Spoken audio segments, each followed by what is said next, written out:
초등학교 때 공부 못하는 애들 봐요. 다 성격 좋은 애들이에요. 내일이 시험인데도 느긋한 애들, 근심 걱정 없는 애들. 그런데 내일 시험인데도 느긋하게 컴퓨터 게임하고 텔레비 보고 있으면은 엄마가 느닷없이 이렇게 말합니다. 내가 너 같은 거 낳고 좋다고 미역국 끓여 먹은 내가 미친년이다. 초등학교 4학년 애가 엄마가 왜 나를 낳고 미역국 먹었다고 미쳤다고 그러지? 이때부터 삐뚤어지기 시작하는 거예요. 그리고 되게 성격 좋고 공부 못하는 애들이요, 성적에 신경을 안 써요. 확인도 안 해. 성적 확인은 누구만 하냐면 엄마만 하는 거. 엄마만. 걔는 시험을 잘 봤는지 못 봤는지도 몰라. 성적표도 그냥 갖다 주고. 그러니까 행복하게 밥을 먹고. 또 성격 좋은 애들이 밥을 또 잘 먹어요. 밥을 막 행복하게 먹고 있는데 성적 받아본 엄마가 애한테 또 한마디예요. 이 성적 받고 밥이 목구멍으로 넘어가냐? 너 그렇게 해서 어떻게 세상 살라고 그러느냐? 너 독하게 마음 먹고 살아야 된다. 그래서 애들이 점점 독해지는 거예요. 독해져갖고 그렇게 1년 후배 여학생을 그렇게 두들겨 패는 거예요. 크게. 난 내 강의 때 핸드폰 올려도 한 번도 신경질을 부린 적이 없어. 한 번도. 이것도 다 이해가 되더라고. 내 나이만 돼도 네 바지에서 울리는지 내 바지에서 울리는지도 몰라. 예. 또 우리 할머니들 내가 노인대학 강의해보면은 핸드폰이 울려도 이게 끌 줄을 몰라요. 유일한 방법은 받는 거야. 딱 봐도. 나 신부님 지금 강의 들어. 근데 저쪽에서 엄마 중요한 얘기야. 그러면 공간 개념이 없어져요. 말해봐. 그러고 나보다 더 크게 대화를 해. 무슨 일인데? 막 이러면서. 나이를 먹으면 어쩔 수가 없어요. 그래서 내가 깨어서 있으라는 거예요. 이렇게 살았으면은 어떻게 죽어야 되느냐. 이 죽는 것도 큰 숙제예요. 여러분들 최고의 숙제가 뭔지 알아요? 잘 죽는 거예요. 여러분들 80살 넘어갖고 심폐소생술 하면 어떻게 돼요? 갈비뼈 다 부러져요. 왜 죽어가면서 갈비뼈 부러뜨려가면서 죽어야 돼? 그냥 편안하게 죽으면 되지. 그러니까 죽는 것도 큰 숙제야. 우리 아버지께서 4월 10일 날 세상을 떠나셨어요. 근데 정말로 편안하게 보내드렸어요. 그리고 저는 아버지에 대한 그리움이 있지만 이제는 떠날 때가 돼서 떠나셨다라는 생각 들어요. 87세에 떠나셨으니까 그럼 뭐 그 정도면 됐죠. 여러분들 87세에 한 2달 고생하고 죽으면 행복하지 않아요? 그렇죠? 여러분, 사전연명 의료 의향서에 대해 얼마나 알고 계신가요? 연명 치료를 받기 싫다면 우리는 사전연명 의료 의향서를 작성해야 합니다. 황창현 신부님께서는 죽는 것도 잘 죽어야 한다고 말씀하시는데요. 나이 80살 넘어서 심폐소생술을 하면 갈비뼈가 다 부러진다고 하는데 왜 죽어가면서 갈비뼈를 부러뜨려가면서 죽어야 할까? 분명히 한번 생각해 볼 문제입니다. 편안하게 죽는 것도 큰 숙제이지요. 황창현 신부님 아버지께서 돌아가실 때 삶의 고비를 넘나들 때 자식으로서 황창현 신부님은 어떤 선택을 하셨을까요? 그리고 그 선택에 대해 여러분들은 어떻게 생각하시나요?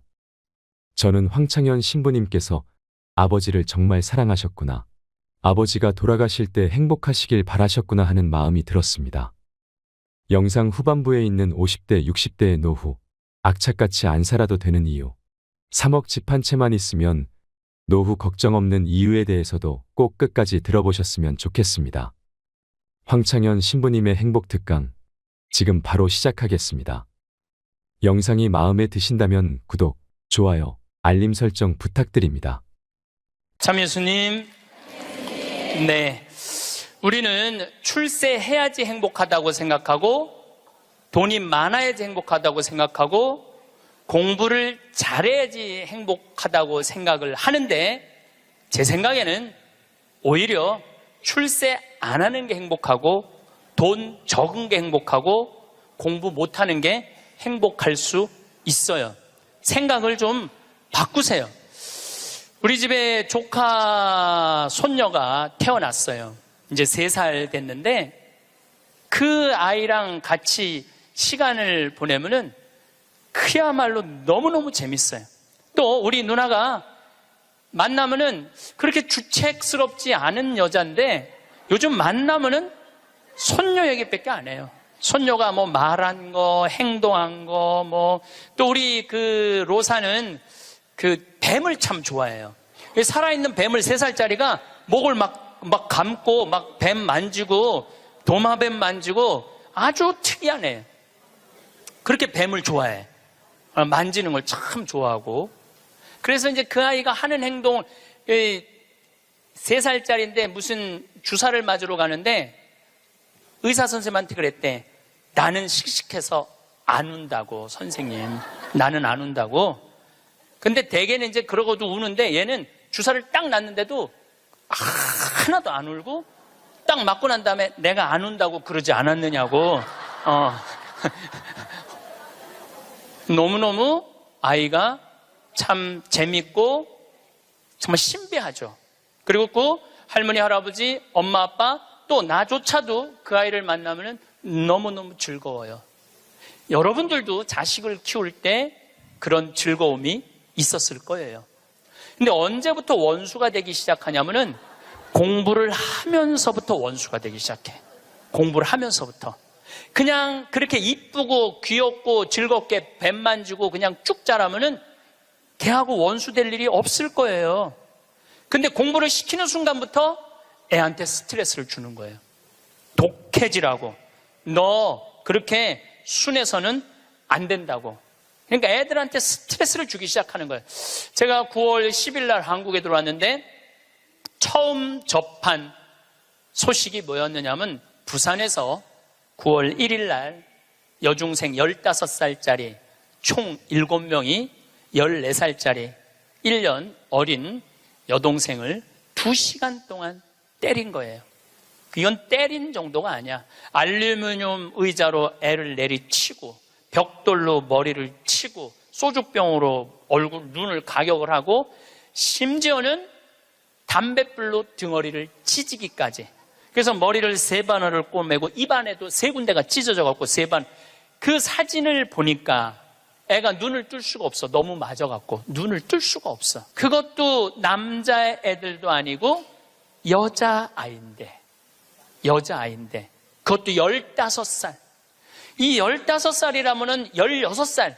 여기 16살을 뭐라고 그러냐면 이팔 청춘이라고 그러잖아요. 이팔이 16 해갖고 이팔 청춘이라고 그러잖아요. 그러면 이 16살짜리 여자아이들은 로미오와 줄리엣이 16살이었어요. 춘향이가 16이었어요. 심청이는 15살이고 성모님이 16살이었어요. 가장 여자가 아름다운 나이가 16이에요. 가장 순수하고 깨끗한 나이의 아이가 16이에요.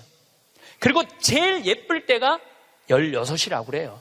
사람이 제일 여자가 제일 예쁠 때가 16이라고 그래. 그래서 이렇게 보면은 중학교 3학년, 고등학교 1학년 아이들을 보면 정말 꽃 같은 아이들 많아요. 너무너무 예쁜 아이들이 많아. 그런데 그런 여자 아이들이, 이거는 깡패 중에 상깡패도 할 수 없는 일을, 그 판사님이 재판하면서 그랬잖아요. 개, 돼지도 이렇게 때리지 않는다고. 개, 돼지도 이렇게 때리지 않는다고. 그런데 그 여학생들이 그렇게 아이를, 그리고 인터넷에 올리고 자랑을 하고. 근데 내가 보기에는 그 아이들이 그렇게 된 거는 그 아이들 책임이 아니에요. 대한민국의 어른들 책임이에요. 대한민국 어른들 책임이에요. 어른들이 그렇게 키운 거예요. 어른들이 이렇게 가르친 거예요. 대한민국의 교육제도가 그렇게 된 거예요. 우리는 교육을 하는 거는 공부를 가르친다고 생각하는데 여러분들, 교육은 공부를 가르치는 게 아니에요. 학교는 공부를 가르치는 데가 아니에요. 학교는 사랑을 가르치고 양보를 가르치고 협동을 가르치고 노래를 가르치고 예술을 가르치는 게 학교야. 근데 우리는 1등을 골라내고 명문대를 보내고 특목고를 보내고 그게 교육이라고 생각하고 있는 이 대한민국이 만들어낸 슬픔이라는 거예요. 대한민국이. 이건 누구의 책임도 아니고 우리 모두의 책임이야. 그냥 애들은 애들답게 키워야 되는데 학교 2시, 3시에 끝나고 나면은 학원을 전전긍긍하면서 밤 10시에 집에 들어오니 얘네들이 스트레스가 극에 달할 거 아니에요. 또 공부 못하면 사람도 취급을 안 하잖아. 사람이라고. 되게 공부 못하는 애들이 성격이 좋은 애들이에요. 초등학교 때 공부 못하는 애들 봐요. 다 성격 좋은 애들이에요. 내일이 시험인데도 느긋한 애들. 근심 걱정 없는 애들.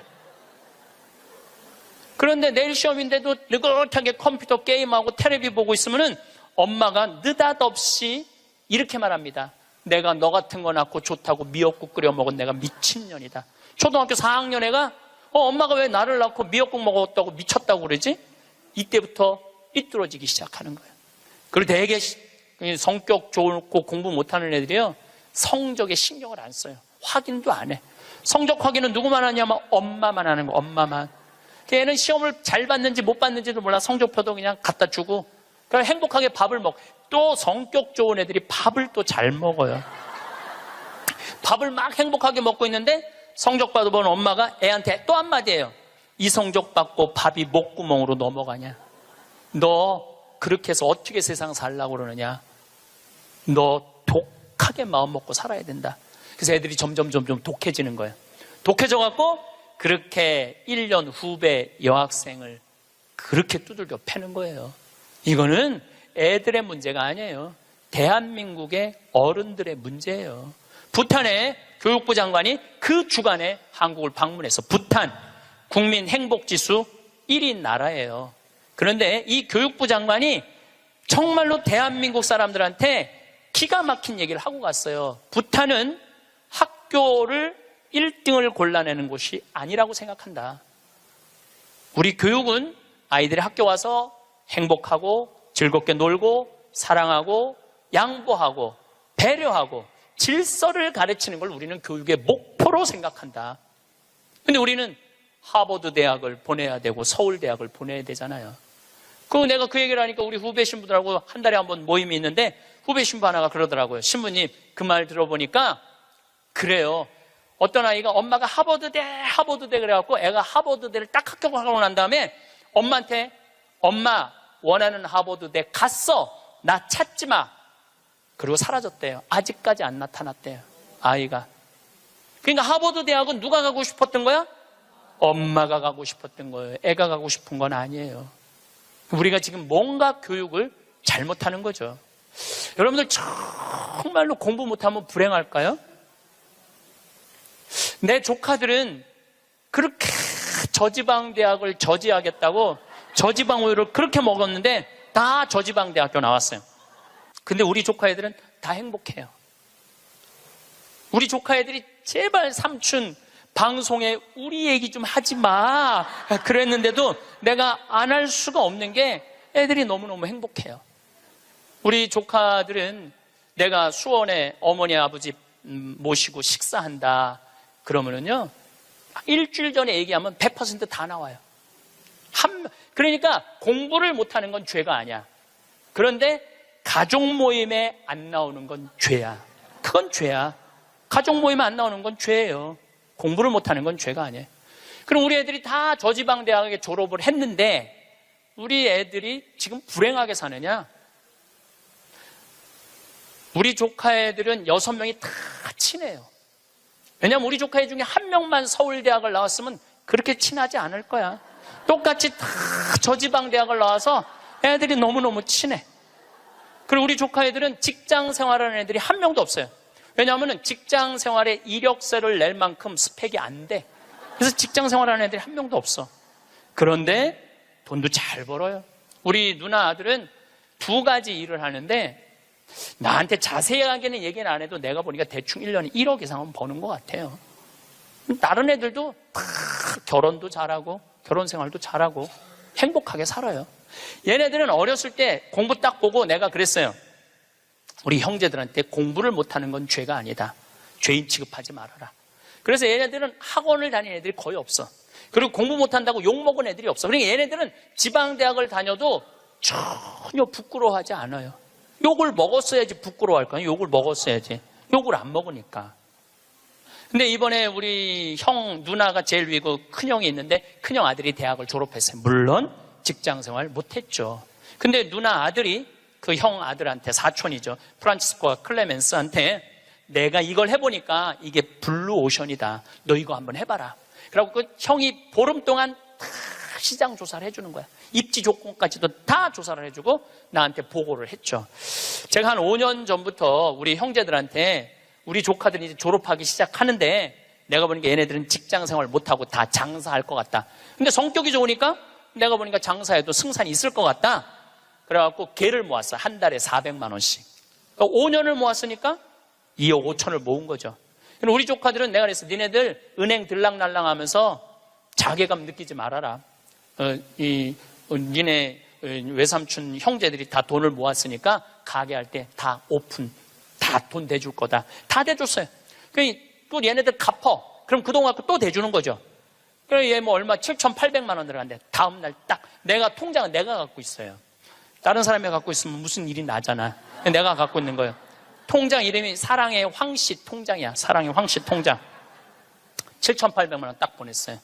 졸업하자마자 2월 20 며칠일 날 오픈을 했는데 한 달 딱 지나고 났는데 보고가 들어왔는데 한 달 동안 다 제하고 번 돈 650만 원이래. 그랬더니 또 할머니들이 그 종목이 뭐냐고 이렇게 물어보는 분들이 있어요. 자, 거기에 내가 한마디 할게요. 행복한 애가 가게를 하면은 돈을 벌어요. 불행한 애가 가게를 하면은요 망하게 돼 있어요. 종목이 문제가 아니에요. 행복한 사람이 행복하게 사는 거예요. 얘네들은 그냥 쭉 행복하게 사는 거야. 스트레스 안 받고 바보 병신 소리 안 듣고 그냥 성당 열심히 나가고 너 착하고 할머니 할아버지 공경하고 그러면 돼. 우린 욕심 없어 너한테. 쭉 행복한 애들이 행복하게 사는 거예요. 얘네들 판검사 안 돼도 난 하나도 부끄럽지도 않고 난 내 조카들이 너무너무 자랑스러워요. 열심히 살고 얼마나 좋아요. 꼭 공부를 잘해야지 행복한 거는 아니다. 그냥 성실하고 착하고 마음이 따뜻하면은요 다 살아가요. 우리 생태마을에 우리 직원들이 40명이 있어요. 왔다 가는 사람이 한 100명도 넘을 거예요. 근데 제가 내린 결론은 행복하게 자란 애가 직장생활도 잘한다야. 과거에 술을 먹거나 컴퓨터 게임에 걸렸거나 우울증에 걸렸거나 조울증에 걸렸거나 대인 기피증에 걸린 애들은 아무리 내 강의를 듣고 싶으면 우리 애 좀 맡아주세요. 내가 많이 맡았어요. 정말로 수십 명도 더 데리고 있었어. 근데 그런 이력이 있는 애들은 결국은 직장생활을 못 하더라고요. 그런 이력이 있는 애들은 결국은 안 돼. 그러니까 결국은 애를 만들어내는 건 주위 사람이 아니야. 부모가 아이를 얼마나 아끼고 사랑하느냐, 이게 중요한 거예요. 공부가 중요한 게 아니고 출세가 중요한 게 아니고 이 세상에 와서 행복한 게 중요한 게, 행복한 게. 제가 이번에 애틀란타에 가서 한 집에 하루 딱 머물고 그 다음에 호텔에서 머물렀는데 내가 너무너무 사람들을 많이 만나니까 그 집 주인 자매하고 형제가 신부님 좀 편안하게 하루 아무도 안 만나게 해드린다. 그래갖고 아무도 그 집엔 오겠다는 분들이 많았는데 초대를 안 했어. 대신 아들이 하나 있는데 아들이 미국에서 두 번째로 좋은 테크 유니버시티, 그러니까 기술 대학교인데 4학년이래. 근데 아들한테 전화를 한 거야. 우리 집에 신부님 오셨으니까 너 와서 저녁 먹고 가라, 기숙사에서. 근데 내가 1시에 이제 좀 씻고 좀 방에서 누워서 쉬고 있는데 얘가 3시에 왔어. 3시에. 3시에 와서 엄마하고 두런두런 얘기하면서 엄마 음식 준비하는 걸 다 옆에서 돕더라고요. 고기도 굽고 6시에 밥을 먹는데 아이가 너무너무 얼굴에 순해. 아주 너무너무 순하고 깨끗하고. 근데 밥을 먹고 이야기를 두런두런하고 밥 먹고 난 다음에 끝났는데 10시까지 나하고 얘기를 하는 거예요. 색소폰을 연주를 기가 막히게 하는데 자기 연주한 것도 다 보여줘가면서 밤 10시가 되니까 엄마가 너 이제 기숙사 가라고 10시에 집에를 가더라고, 학교를. 내가 여러분들 집에 갔어. 여러분들 자녀 중에 서울대학 법대 다니는 애가 있어. 근데 내가 여러분들 집에 방문했어. 5분 신부님 오니까 너 우리 집에 와서 저녁 식사해라. 그러면 와서 3시부터 밤 10시까지 식사 같이 할 자식이 얼마나 있을까요? 내가 보기에는 거의 없어요. 왜냐하면 내가 본당 신부 때 가정 방문하면은 방에 있는데도 나오는 애가 거의 없어요. 자기 공부한다고. 아니, 본당 신부님이 가정방문을 했는데 방에 있는데도 안 나와. 이게 지금 대한민국의 교육의 현실이에요. 그게 여러분들 훌륭하게 키우는 거예요? 우리 집에 손님이 왔는데, 그것도 본당 신부가 왔는데, 자기 공부한다고 내가 거기서 미사하고 한 2시간 있어도 얼굴도 안 비치는 자식들 천지예요. 그러니까 우리는 뭔가 지금 잘못하고 있는 거예요. 또 잊지 못하는 애가 또 하나 있어. 세크라멘토에 강의를 갔었는데 총회장님 집에서 제가 머물렀어요. 밤 10시에 강의가 끝나고 저녁에 갔는데 그 집 아들이 대학교 4학년이었어요. 그런데 이제 총회장이 치과 의사라 이렇게 게스트하우스가 따로 있더라고요. 근데 거기서 이제 와인을 한 잔 먹고 이 얘기 저 얘기 했는데 1시 반까지 얘가 내 앞에서 이 시중을 들더라고요. 또 내가 물어봤어요. 야, 너 내일 학교 가야 된다며 왜 방에 안 들어가냐? 우리 집에 손님 왔는데 내가 어떻게 들어가서 자느냐? 나 그걸 아직도 잊지 않아요. 그리고 내가 신부님 잠자리 게스트하우스에 신부님 잠자리까지 봐줘야 되겠다는 거예요. 세크라멘토가 굉장히 덥거든요. 내 이불까지 봐주고 에어컨 온도까지 다 하고 나 침대에 눕는 거 보고 가더라고요. 근데 내가 왜 이 얘기를 하느냐면은 얘가 이제 대학원, 그러니까 의대는 보통 4학년 학부 끝나고 의대를 가거든요. 치대를 갔어. 라스베가스에 있는 치대를 갔는데 아버지가 굉장히 서울 치대 나와갖고 굉장히 돈을 많이 버는 분이에요. 근데 치대를 가서 얘는 군의관으로 지원을 했어. 군의관으로 지원을 하면 의대가 1년에 학비가 1억이래요. 그 학비를 국가에서 다 대줘. 그 용돈도 다 내줘. 야, 너 아버지 돈 많은데 아버지한테 돈 달라고 그러지 왜 네가 군의관까지 지원을 하느냐? 근데 또 그 아이가 또 잊지 못하는 말을 했어요. 내가 왜 엄마 아빠의 미래를 빼앗아야 되느냐고. 자기가 아버지 돈 쓰면 엄마 아빠 나 얼마든지 할 수 있는데 우리나라 명문대학교 애들은 엄마 아빠가 언제까지 살았으면 좋겠냐? 60살까지 살았으면 좋겠다고. 자기 뒷바라지하고 죽었으면 좋겠다고. 이게 지금 대한민국이 교육을 잘못하고 있는 거예요. 크게. 난 내 강의 때 핸드폰 올려도 한 번도 신경질을 부린 적이 없어. 한 번도. 이것도 다 이해가 되더라고. 내 나이만 돼도 네 바지에서 올리는지 내 바지에서 올리는지도 몰라. 예. 또 우리 할머니들 내가 노인대학 강의해보면은 핸드폰이 울려도 이게 끌 줄을 몰라요. 유일한 방법은 받는 거야. 딱 봐도 나 신부님 지금 강의 들어. 근데 저쪽에서 엄마 중요한 얘기야. 그러면 공간 개념이 없어져요. 말해봐. 그러고 나보다 더 크게 대화를 해. 무슨 일인데? 막 이러면서. 나이를 먹으면 어쩔 수가 없어요. 그래서 내가 깨워서 있으라는 거예요. 깨워서. 근데 저도 내 핸드폰 켜놨는지 꺼놨는지도 몰라. 근데 진짜 내 들은 얘기인데 어떤 자매가 핸드폰을 켜놨는지 꺼놨는지 핸드폰을 냉장고에 넣어놓고도 찾고 지갑도 잃어버리고 가방도 잃어버리는 자매가 있었대. 근데 여러분들 그렇죠? 지금 깜빡깜빡하죠? 옛날 같으면 46세 평균 연령이었을 때는 100년 전에 여러분들 지금 살아있는 사람 한 명도 없어. 다 죽었어. 근데 너무 오래 사니까 그런 일이 벌어지는 거야. 너무 오래 사니까. 잊어먹는 것도 많고. 근데 어떤 자매가 하도 건망증이 많은 자매가 너무 잘 잊어먹었는데. 근데 한 번은 이제 운전을 하려고 딱 차에 탔는데 운전대가 없어졌더래. 운전대가. 내가 이제 잊어먹다 운전대까지 잊어먹는구나. 너무너무 당황을 했대. 이 운전대가 어디 갔나 이놈의 차에.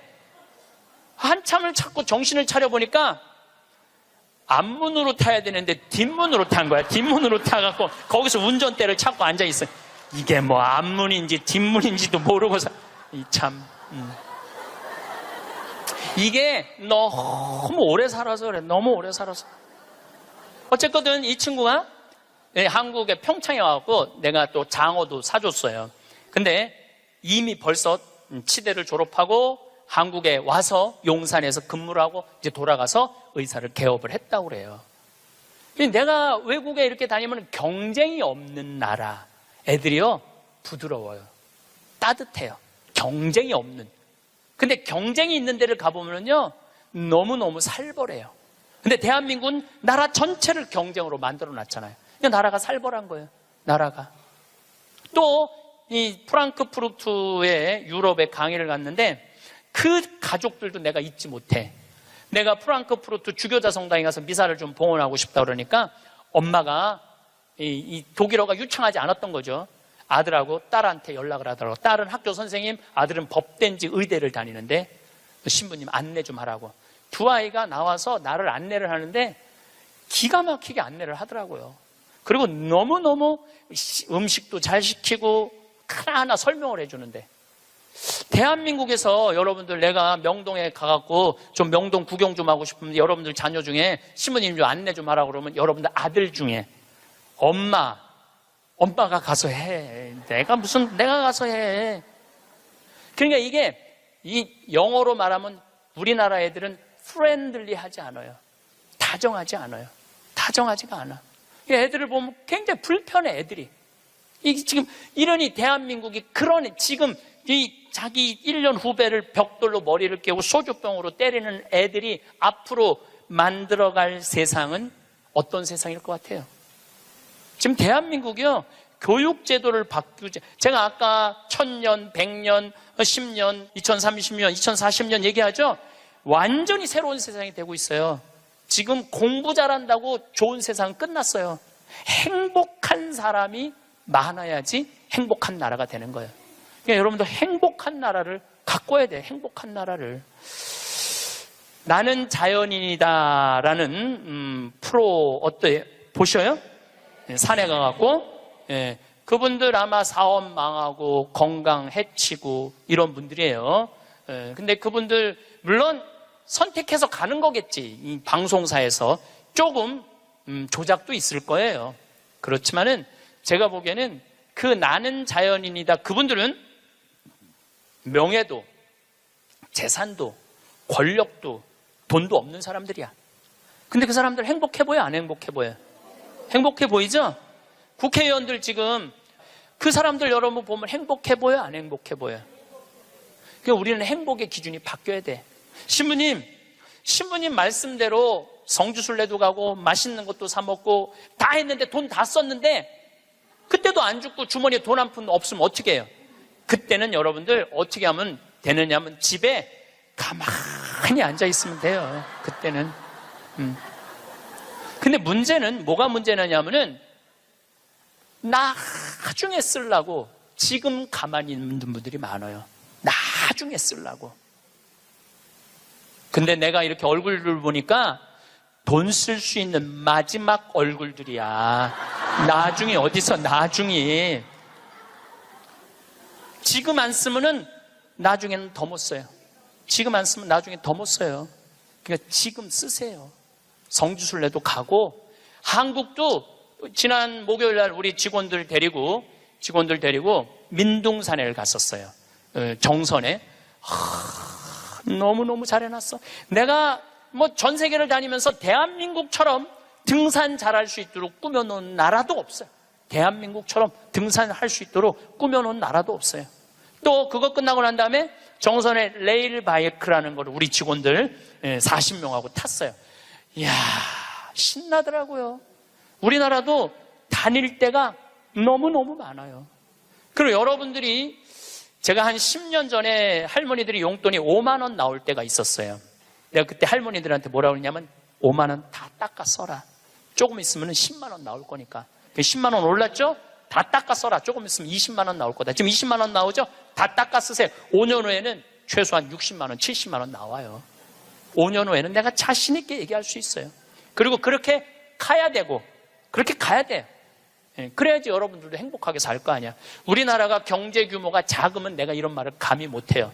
우리나라 경제 규모 굉장히 커요. 그리고 대기업에서 돈을 내놔야 돼요. 대기업에서 돈을 내놔야 돼요. 이번에도 삼성 3분기 실적 보고 하니까 엄청나게 벌었더라고. 아는 사람도 대한민국에 나밖에 없을 거야. 근데 쓰러질 때 재산은 12조 5,900억이었어요. 쓰러질 때 12조 5,900억. 근데 3년 5개월 만에 주식이 올라갔고 20조야. 20조. 그런데 그 20조가 무슨 의미가 있을까요? 아무 의미가 없어요. 재물은요, 내가 나눌 때 의미가 있는 거예요. 나 혼자 이걸 가지고 나 돈 많다고 자랑하는 건 아무 의미가 없어요. 그래서 인생은 여러분들, 이제는 여러분들이 자아 완성이라는 큰 숙제가 남아있어요. 이제 뭐 출세할 것도 아니고, 판사 될 것도 아니고, 검사 될 것도 아니고, 국회의원 될 것도 아니고, 대통령 될 것도 아니잖아요. 그건 또 중요한 것도 아니고, 가장 중요한 거는 내가 이 세상을 충만하게 살아가고, 행복하게 살아가고, 확신을 가지고 살아가는 게 중요한 거예요. 그러려면 자아 안성을 하기 위해서 뭐가 필요하냐면 깨달음이 필요한 거예요. 깨달음. 깨달으려고 여기 나온 거 아니에요? 그렇죠? 오늘 많이 깨달았죠? 여러분들은 내가 봐도 훌륭한 분들이야. 훌륭한 분들이야. 예. 여러분들 정말 훌륭한 분들이에요. 여러분들 같은 마음이 많은 분들이 있으면 대한민국은 행복해요. 제가 사제로 살면서 처음에는 몰랐어요. 사제가 얼마나 위대한 일을 할 수 있는 사람인가를 몰랐어요. 그냥 신부 강론하고 미사하는 건 줄만 알았어요. 근데 지난번에 우리 평화방송에서 성서 황창현 신부와 함께 했다는 성경 여행 있죠? 예, 그거를 하면서 12번을 강의를 해서 총 24시간이지만 한 번 강의할 때마다 내가 한 사람씩 고쳐준다고 그랬어요. 병원에서. 왜냐하면 예수님 성서를 묵상하면 전부 병 고치는 거야. 여기 오신 분들도 아마 아픈 것 때문에 고통스러운 분들 많을 거예요. 그리고 이게 빨리 치유되기를 간절하게 바라는 분들 많을 거야. 근데 문제는 나는 말씀의 은사는 받았는데 치유의 은사를 못 받았어요. 난 진짜 치유의 은사가 없는 것 같아. 남들은 안수기도 하면 막 우리 오홍진 신부님 한참 젊었을 때 성령 충만했을 때 이쪽 쓰러진다면 이쪽 100명 쓰러지고 저쪽 100명 쓰러지고 그러는데 나는 25년 동안 안수기도를 그렇게 했는데도 쓰러진 사람이 한 명도 없어요. 정말로. 그리고 그게 치유 은사 있는 신부들이 있어요. 확실히 그걸 내가 느껴요. 분명히 있는 분들이 있어요. 근데 내가 이렇게 신부님 제발 그래도 안수 좀 해주세요. 그래갖고 내가 탁 손을 얹으면은 내가 느껴. 내 손에서 아무것도 안 나오는 게 느껴져. 이 아무것도 안 나오는 누르고 있는 나도 한심하고 더 한심한 건 아무것도 안 나오는데 치유하겠다고 머리 디미는 교우들이 더 불쌍한 거예요. 더 불쌍해. 미안하기도 하고 안타깝기도 하고.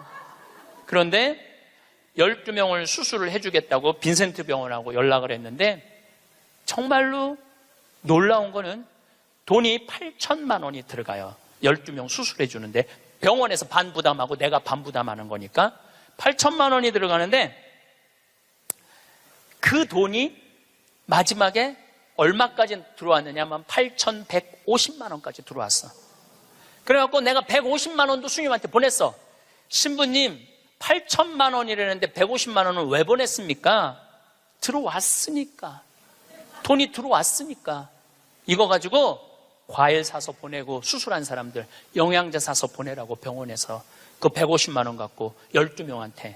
그래서 몽고 사람, 아프리카 사람, 베트남 사람, 또 우리나라 있는 분들 정말 기가 막힌 분들 수술 다 해줬어요. 너무너무 좋더라고요.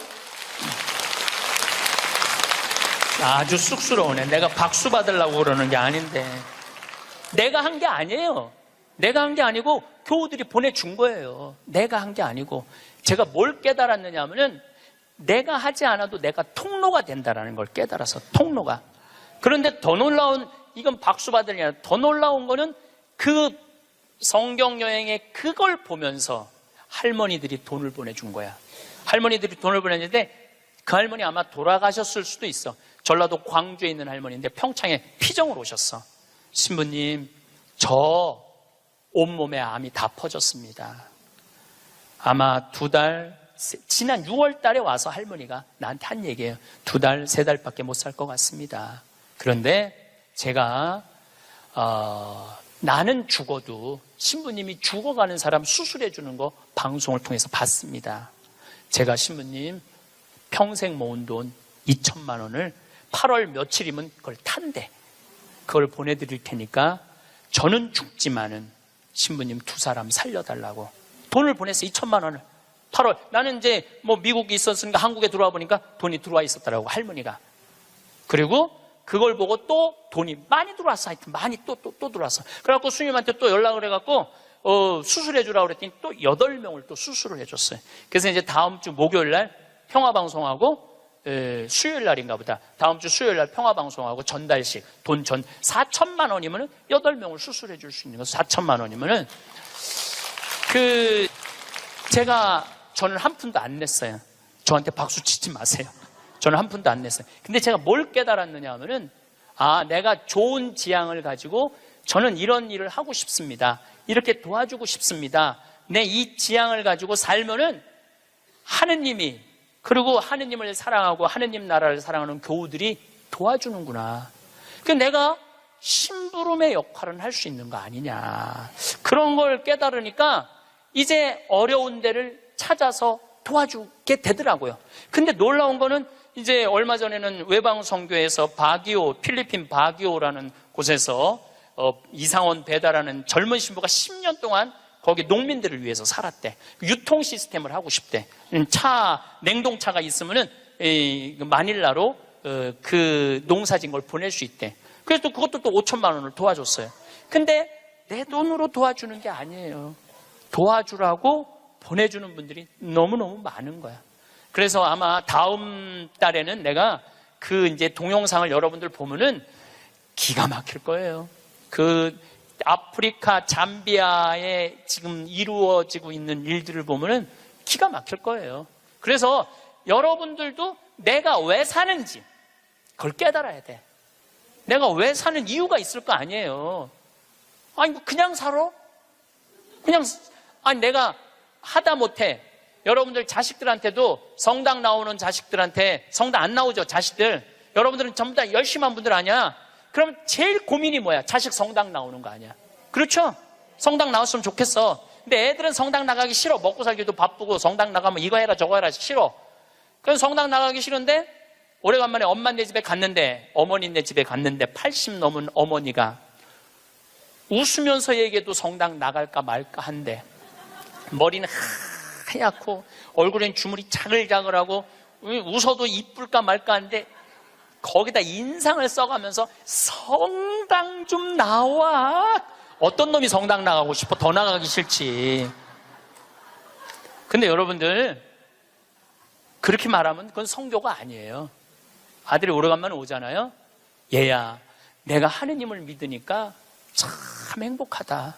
내가 지난번에 삼성산 성재 가고 신부님 강의를 들었는데 출세하는 거 그거 부러울 큰 없다고 그러더라. 나는 우리 아들이 더 자랑스럽다. 나는 너를 보면은 너무 자식 하나 잘 얻었다고 생각한다. 나는 하느님한테 너무너무 감사하고 내가 사는 게 너무너무 기쁘다. 한마디 또 해서 신부님이 나를 얼굴을 보는 돈 쓸 수 있는 마지막 기회라고 그러더라. 그래서 내가 지난번에 냉면 가서 사 먹었는데 오장동에 가서 냉면 사면 너무 맛있더라. 나는 하느님 믿어서 너무너무 행복하다. 그리고 여러분들이 돌아가셔서 세상을 떠났어. 난 천당 갈 거다. 아들이 먹고 살기 힘들고 사는 게 지칠 때 엄마 생각하겠죠. 야, 우리 엄마가 살아생전에 그렇게 하느님 믿어서 행복하다는데 나도 하느님한테 가야지. 여러분들이 하늘나라의 증표가 될 수 있는 거예요. 그것도 나누는 거예요. 그것도. 저는 물을 볼 줄 알아요. 밑에 또 물 봐달라고 그러는 사람 또 있으면 안 되는데, 운물, 그러니까 대수층에 한 20m, 30m의 물을 봐요. 근데 한국에서는 제가 물 안 봐요. 아프리카에서, 잠비아에서는 내가 물을 봐요. 여기 물 나온다. 찍으면 딱 나와. 그거 얼마나 좋은지 몰라.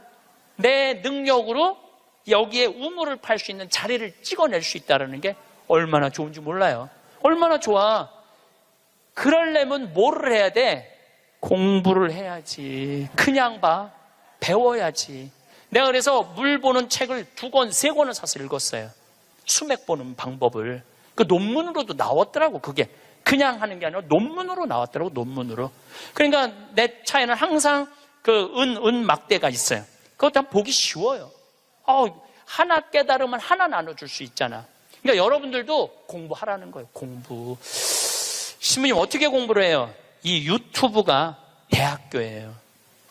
유튜브 안에 이 성서 강의도 다 올라와 있어. 그리고 요즘 4차 산업에 대해서 기가 막히게 교수들이 해놨더라고요. 그러니까 여러분들 공부하세요. 맨날 드라마나 그냥 맨날 네 아들이냐 내 아들이냐 뭐 이런 거 그런 거 시청하지 마시고 좋은 유튜브 공부 많이 하세요. 그리고 이렇게 피정 다니는 것도 최고의 공부야. 자, 깨달음을 얻었다면 그 다음에 하는 일은 나눔이야. 나눔. 빌 게이츠, 이 참 대단한 사람이에요. 빌 게이츠 부인이 멜린다예요. 빌 게이츠하고 워렌 버핏이 지금 자선 기금을 거의 1,000억 달러를 모았어요.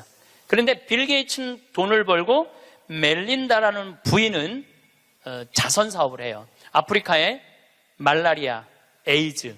내가 거기 가보니까 그 재단에서 약을 보내주더라고요. 그래갖고 그 멜린다 여사가 지금 살린 사람만 70만 명을 살렸대요. 70만 명을 살렸대. 여러분들 멋있지 않아요? 그 정도 부분은 돼야죠. 그리고 빌 게이츠 하는 일이 너무너무 멋있으니까 워렌 버핏은 그 자기 재산을 빌 게이츠 재단에 다 내놨어요. 네가 정말 잘 쓴다. 그러니까 멜린다라는 부인이 너무너무. 근데 이 멜린다라는 부인은 그냥 돈을 주는 게 아니야. 아프리카에 직접 가요. 1993년에 아프리카를 전부 다 한번 돌아봐요. 그리고 그 사람들 아픔을 직접 보면서 어떻게 도와줘야 되는지를 아는 거야. 그러면서 너무너무 행복해요. 저는 아프리카 잠비아를 간 지 이제 5년이 되는데 정말 잠비아에 갔다 올 때마다 심장이 벌렁벌렁 거려요. 우리 대한민국이 할 수 있는 일은 너무나 많아요. 처음에는 의사가 3명인데 5년 만에 몇 명으로 늘어났냐면 12명으로 늘어났어요. 안과 의사, 치과 의사. 이 피부과 의사까지 오면 더 좋을 것 같아요. 왜냐하면 거긴 피부가 엉망이거든요. 피부과 의사까지만 가면은 완벽한, 올해도 1,000명을 진료해주고 왔어. 올해도 1,000명을 진료해주고 왔어. 그 사람들 이 백내장 안 보여. 처음에는 수술하러 오라니까 한 명도 안 왔어. 왜 안 하냐? 눈알을 빼는 줄 알고 수술하면은. 근데 이 백내장을 걷어주니까 막 춤을 추는 거예요. 그러면서 의사 선생님들이 10일이라는 시간을 내면서 가면서 사는 보람이 있다는 거예요. 깨달음이 있으면은 나눔이 있고, 나눔이 있으면은 기쁨이 있고, 기쁨이 있으면 감동이 있는 거예요. 그런데 문제는 그곳에 함께 한 분들의 이야기는 그런 얘기를 해요. 신부님, 내가 잠비아에 와서 내 인생의 가장 찬란한 시간을 보내고 있다고. 우리 인간은요, 나만을 위해서 살면 아름답지도 않고 위대하지도 않아요. 어려운 이웃을 돕고. 그런데 이 잠비아를 떠나는 사람들은 대단한 능력을 가지고 있는 사람들도 떠나지만은 평범한 아줌마들도 함께 떠나요. 올해 20명이 자원봉사자들을 모았는데 110명이 지원을 했어, 한국에서. 그 중에 90명이 떨어졌어. 90명이 떨어지면서 한다는 소리가 내 돈 내고 내가 가서 봉사하겠다는데도 떨어져야 되느냐고 그런 얘기를 하더라고요. 저는 이제 대한민국이 정말로 행복하려고 그러면은 나눠야 돼요. 대한민국이 행복하려고 그러려면은 지금 교육제도는 바뀌어야 돼요. 학교에서 등수 매기지 말아야 돼요.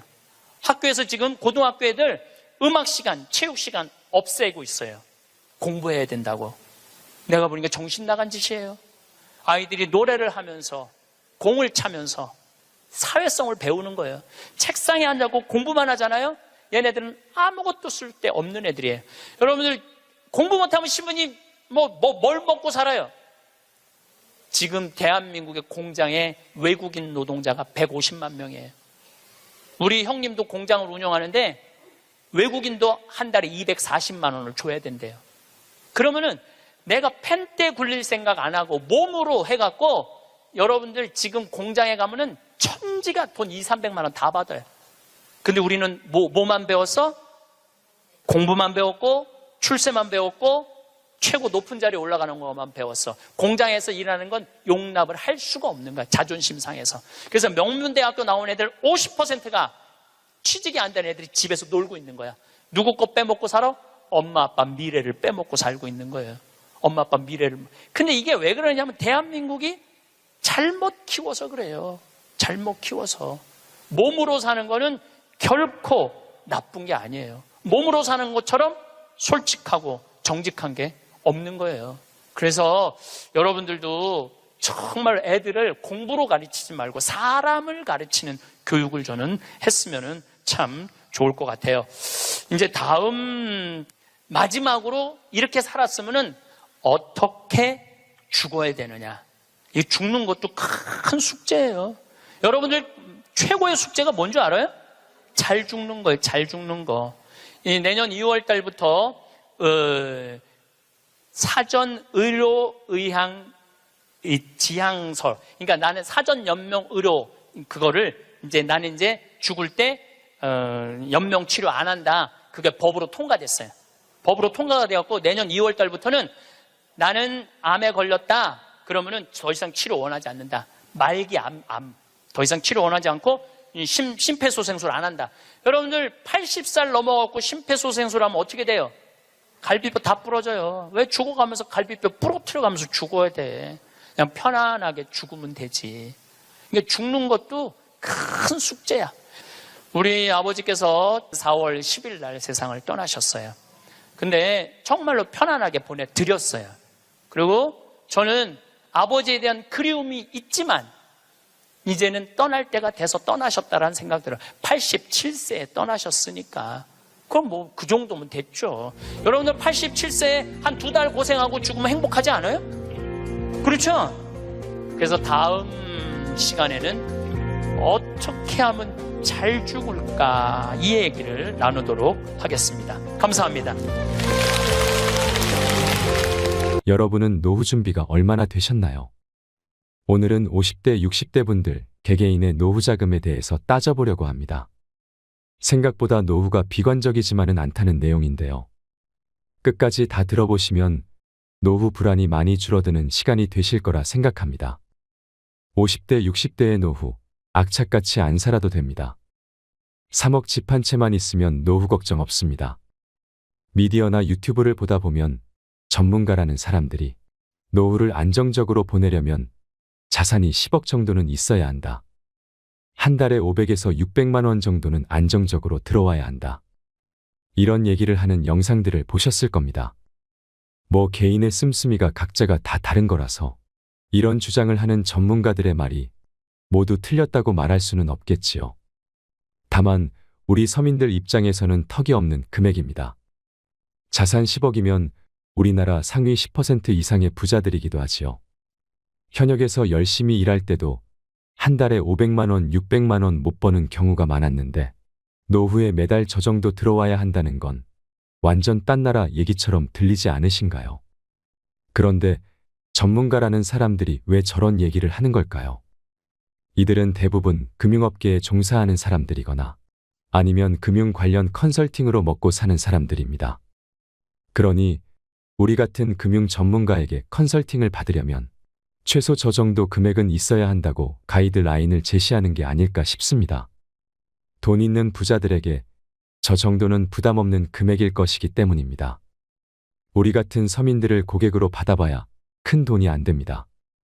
티코 여러 대 파는 것보다 벤츠 한 대 파는 게 낫다고 생각하는 것이지요.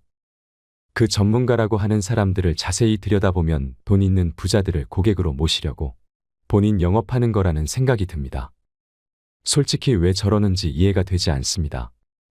그렇다면 이렇게 우리와 동떨어진 뜬구름 잡는 금액 말고 일반적인 50대, 60대에게 현실적인 노후 자금은 얼마 정도일까요? 일단 노후 자금으로 왜 10억이 있어야 한다는 얘기가 나왔냐부터 따져보겠습니다. 보통 부부가 노후 한 달에 300만 원을 쓰면서 30년을 산다고 하면 300만 원씩 1년 12달이면 3,600만 원이 듭니다. 이걸 30년 곱하면 10억 800만 원이 나옵니다. 그래서 대략 10억 원이 있어야 한다는 얘기가 나온 것입니다. 같은 계산으로 한 달에 200만 원을 쓰고 30년을 살면 7억 2천만 원이 필요하지요. 만약 여유 있게 한 달에 500만 원을 쓴다면 18억 원이 필요합니다. 이런 정도의 금액을 감당할 수 있는 은퇴자들이 과연 몇이나 될까요? 보통 금융 전문가들은 이 금액을 대략적으로 계산해서 알려주고 이건 물가 상승률을 반영하지 않은 거라 실제로는 더 많은 돈, 더 많은 노후 자금이 필요하다고 겁을 주고 시작합니다. 이런 얘기를 들으면 노후에 대해서 눈앞이 캄캄해지는 이런 거에 휘둘리지 않으셔도 됩니다. 노후 자금이 어느 정도 필요할지는 각자의 생활 방식에 따라서 다 다릅니다. 누구는 한 달에 1천만 원이 있어도 부족할 수 있고 또 한 달에 100만 원만 있어도 산다는 사람도 있습니다. 사람에 따라 천차만별이고 60대 때의 생활비와 70대가 됐을 때의 생활비, 그리고 또 80대 때의 생활비도 차이가 나는 것이 당연합니다. 부부 중 한 명이 먼저 사망하게 되면 또 차이가 날 것이지요. 지방에 사는 경우와 대도시에 사는 경우도 분명 차이가 날 것입니다. 올해 1월 KB금융지주가 조사 발표한 노후 준비 진단과 거주지 선택 조건 보고서에 따르면 2018년 조사와 차이가 큰데요. 은퇴 후 부부가 기본적인 의식주 해결만을 위한 최소 생활비로 월 251만 원이 든다고 합니다. 하지만 어디 밥만 먹고 살 수 있나요? 여행도 다니고 손주 들어오면 용돈도 좀 주고 가끔 친구들 만나고 하는 품위 유지비까지 포함한 적정 생활비로는 월 369만 원이 된다고 합니다. 251만 원에서 369만 원 정도가 노후 한 달을 사는데 필요한 금액이라는 건데요. 이 금액이 노후 생활비로 너무 많다고 생각하는 분들도 있으실 거고 또 부족하다고 생각하시는 분들도 물론 있을 겁니다. 노후가 되면 얼마를 쓰게 될까 감이 안 잡히시는 분들도 있으실 텐데요. 은퇴 전문가들은 은퇴 전 생활비에서 대략 70% 정도가 적절하다고 얘기합니다. 만약 은퇴 전 생활비가 500만 원이었다면 은퇴 후 적정 생활비는 500만 원의 70%인 350만 원이 되는 거지요. 은퇴 전 한 달에 300만 원을 썼다면 은퇴 후 적정 생활비는 210만 원이 되는 겁니다. 이 비율을 80%, 90% 높이면 좋겠지만 이러면 경제적으로 부담이 커져서 힘들 수 있습니다. 또 50%, 60% 많이 낮추면 경제적 부담은 줄어들지만 또 삶의 질이 떨어질 수 있습니다. 그렇기 때문에 70% 정도를 적정선이라고 보시면 무난합니다. 2022년 통계청의 가계금융복지조사 결과에 의하면 실제 은퇴 가구의 생활비는 앞에서 말씀드린 적정 생활비 369만 원과 차이가 큰 것을 알 수 있습니다. 60대 은퇴 가구의 실질 생활비는 월 226만 원, 70대 은퇴 가구의 생활비는 162만 원, 80세 이상의 은퇴 가구는 월 121만 원으로 은퇴 후 최소 생활비인 251만 원에도 크게 못 미치는 것으로 나타났습니다. 실제 금융기관이 조사한 최소 생활비보다 더 적은 돈으로 살아가고 있는 것입니다. 물론 이 금액이 적정하냐 아니냐, 삶의 질이 어떠냐 하는 건 따져봐야 할 문제지만 저 정도 금액으로도 다 사라진다는 얘기입니다. 그렇다면 은퇴 후에 평균적으로 어느 정도 소득을 올리냐 따져봐야 할 텐데요. 노후소득 피라미드에 60세 이상 은퇴 가구의 월 소득을 분석한 결과 최상위층은 525만 원의 소득을 올리고 있었고 최하위층은 101만 원으로 편차가 컸는데요. 은퇴 가구 전체 평균을 내보니 월소득이 176만 원인 것으로 나타났습니다. 이 월소득은 두 부부의 기초연금, 공정연금, 사적연금, 퇴직연금 등의 연금과 부동산, 예적금, 주식, 채권 등의 임대소득과 금융소득을 모두 합한 금액입니다. 매월 고정적으로 수령하는 평균 176만 원의 금액이 어떤 의미인가를 살펴볼까요?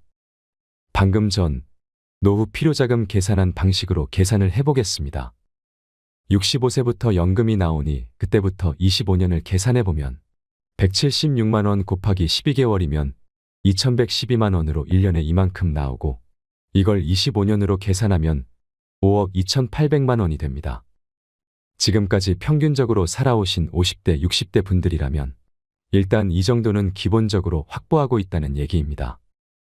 5억 원이 넘는 금액이 이미 확보되어 있다니 놀랍지 않나요? 앞으로 국민연금이 줄어든다거나 부동산 가격이 폭락한다더라, 이건 물가 상승률을 반영하지 않았다 등등 여러 가지 변수가 있을 수 있는데요. 물론 국민연금이 줄어들 수 있고 부동산 가격이 떨어질 수도 있습니다. 다만 물가 상승률 부분은 대부분 연금이나 수익에는 반영이 되어 나오기 때문에 큰 차이는 없을 거라고 생각이 되지요. 너무 부정적인 면만 보지 말고 긍정적으로 보자는 얘기입니다. 지금까지 계속 복지가 확대되어 왔고 노후 소득도 꾸준히 증가해 왔습니다. 그러니까 분명 늘어날 여지가 있는 부분이 있습니다. 그러니 정확한 금액이 얼마냐가 아니라 대략적으로 내 생각보다 큰 노후 자금이 이미 마련되어 있다는 개념으로 이해해 주세요. 그리고 이게 다가 아닙니다. 2023년 기준 50대의 순자산은 4억 937만 원, 60대 이상은 4억 8,630만 원인 것으로 나타났습니다. 대략 5억 원이라는 얘기인데요. 평균 자산이 이것보다 많은 분들도 있을 거고 더 적은 분들도 있을 겁니다. 수도권에서 아파트 한 채만 있어도 대부분 이 금액을 넘어가니 평균을 내면 그렇다는 얘기일 겁니다. 그런데 이 자산이 대부분 뭘까요? 부동산. 그러니까 지금 우리가 사는 집입니다. 이 집을 노후자금으로 활용할 수 있죠. 바로 주택연금으로 돌려서 받을 수 있다는 것입니다. 주택연금에 대한 찬반은 있지만 내 집에 살면서 안정적으로 노후자금을 마련할 수 있는 방법으로 주택연금만한 대안도 마땅히 없는 게 사실입니다. 올해 3월 기준으로 3억 원의 집이 있다고 가정할 경우 65세부터 주택연금으로 정산 지급을 받는다면 매달 72만 원을 받을 수 있습니다. 주택 가격이 4억 원이면 96만 원, 5억이면 120만 원을 받을 수 있지요. 물론 주택연금은 물가 상승률이 반영되지 않고 또 한 곳에서 계속 살아야 하는 등 따져볼 부분이 있지만 그래도 죽을 때까지 나오는 거라 오래 살면 살수록 유리해지는 면이 있습니다. 앞으로 수명이 갈수록 더 길어진다고 하는데요.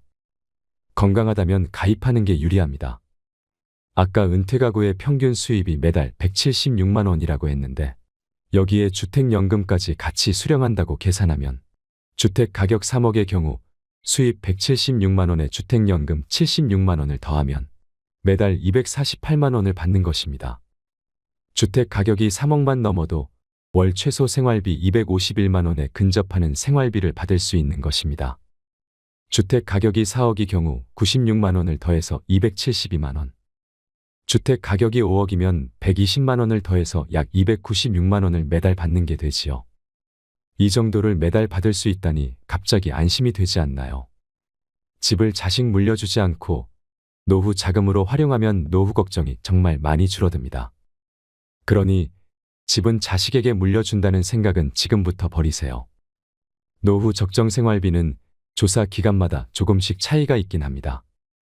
그렇지만 지금까지 정상적으로 평균적인 삶을 살았고 자가주택이 있다면 우리 50, 60대 분들은 개인적으로 노후 두 부부 사는 데는 크게 문제가 되지 않는다고 봅니다. 그리고 아직 젊습니다. 요즘 60세, 65세 이 나이부터 은퇴했다고 노는 분들 거의 없습니다. 대부분 경제활동을 계속 유지하고 있습니다. 큰 돈을 벌지 않더라도 소일거리 삼아 조금씩만 벌어도 노후가 훨씬 여유가 있습니다. 은퇴 후에도 일정 수준 경제활동을 유지한다면 쓸 거 다 쓰고도 저축도 하면서 지낼 수 있습니다. 그러니 은퇴하고 연금이 나오는 65세까지 잘 버티시면 됩니다. 물론 연금이 개편돼 수령 시기가 1, 2년 정도 늦어질 수도 있습니다. 이 부분도 욕만 할 게 아니라 그만큼 수명이 더 늘어날 테니 긍정적으로 받아들이셔야 합니다. 은퇴 후 부부가 허리띠 졸라매고 연금 나올 때까지만 잘 버틴다 생각하세요. 아직 젊으니 무리는 없을 겁니다. 지금까지 말씀드린 노후 수령액이 평균보다 많은 분들은 좀 더 편안하고 여유로운 노후를 보내실 겁니다. 반대로 수령액이 평균보다 낮은 분들은 이후로도 조금 더 노력을 하셔야 합니다. 꾸준히 일정 금액 이상 소득을 올릴 방안을 찾으셔야 합니다. 또 지출을 줄여서라도 삶의 균형을 찾으셔야 하지요. 물론 평균을 일반화시켜서 말씀드린 거라 제가 앞서 말씀드린 내용이 모두에게 딱 맞지는 않을 것입니다. 말씀드리는 핵심은 금융 전문가나 금융사가 겁주는 것처럼 정말로 노후에 어마어마하게 큰 돈이 필요한 게 아니라는 것입니다. 모자라는 돈을 또 지금부터 다 마련해야 하는 것도 아니고요. 지금까지 열심히 살아오셨고 앞에서 말씀드린 것처럼 평균 수준의 삶을 살아오셨다면 이 정도에서 아주 많이 벗어나지는 않을 거라는 겁니다. 그러니 노후가 막막하다는 막연한 생각은 내려놓으셨으면 좋겠습니다. 지금까지 50대, 60대의 노후가 그리 어둡지만은 않다는 얘기를 개인적인 차원에서 말씀드렸는데요.